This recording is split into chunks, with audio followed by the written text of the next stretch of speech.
আপনি যাকে গুরুত্ব দিবেন, ভালোবাসবেন, তারাই আপনার মূল্য বুঝবে না, তাদের কাছেই আপনি মূল্যহীনা। হ্যালো এভরিওয়ান, আসসালামু আলাইকুম। দেশ ও দেশের বাইরে যে যেখান থেকে আমার ভিডিওটি দেখছেন, সকলকে জানাই অনেক অনেক ভালোবাসা এবং শুভেচ্ছা। সকালে যদি থাকে ধোয়া ওঠা এক কাপ চা, তাহলে সারা দিনটা অনেক ভালো কেটে যায়। এই যে দেখতে পাচ্ছেন এই গাছগুলো, এটাকে দেশি ধনিয়া পাতা বলে। আমার অনেক পছন্দ। এটা আমি আমার ভাগিনা বউকে দিয়ে ঢাকা থেকে আনিয়েছি। রাজশাহীতে এগুলো পাওয়া যায় না। আর ধনেপাতা আমার অনেক পছন্দ, সবসময় সব কিছুতে দিয়ে খাবো, এটাই আমার মনে হয়। যদিও আমার দাদি শাশুড়ি পছন্দ করে না দেখে সব ধরনের খাবারই দেওয়া হয় না বাবার বাসাতে, কিন্তু আমি ধনেপাতা গেলেই আমার জন্য ধনেপাতা দেওয়া হয়।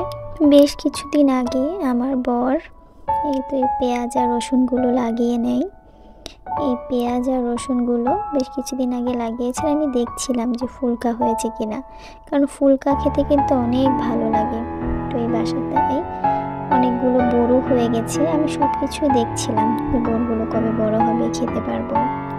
আসলে গ্রামীণ পরিবেশগুলো এরকম না, বাসার সামনে এটা ওইটার গাছ লাগানো যায়, শাক সবজি। তারপরে এই যে ডালিম গাছে একটাই ডালিম ধরে আছে, খেতে অনেক মজা। আর এই যে আমার শাশুড়ি আম্মু মিষ্টি কুমড়ার গাছটা লাগিয়েছে। বাসাতে পুঁই শাকের গাছও লাগাই, সিমও লাগাই।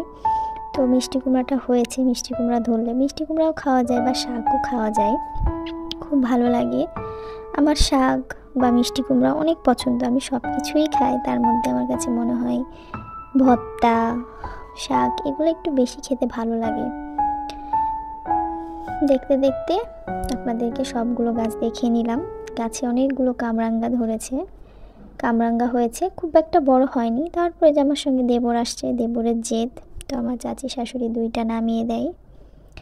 সে খেতে থাকে, আমি তো তাকে একটা ফুল ছিঁড়ে দেই, সে নিবে না। কামরাঙ্গা খেতে এতটাই ব্যস্ত যে আমার ফুলটা সে চোখেই দেখতে পাচ্ছে না, ইগনোর করে চলে যাচ্ছে। আজকে সন্ধ্যাতে নাস্তা করে নিয়েছি পরোটা আর এক কাপ চা। আমার অনেকে ভাবতে পারেন যেগুলো তো সকালে খাই, আমার খেতে ইচ্ছা করছিল, ঝটপট ভেবে নিলাম কি খাবো। বাসায় রেডি পরোটা ছিল, চা দিয়ে খেয়ে নিলাম।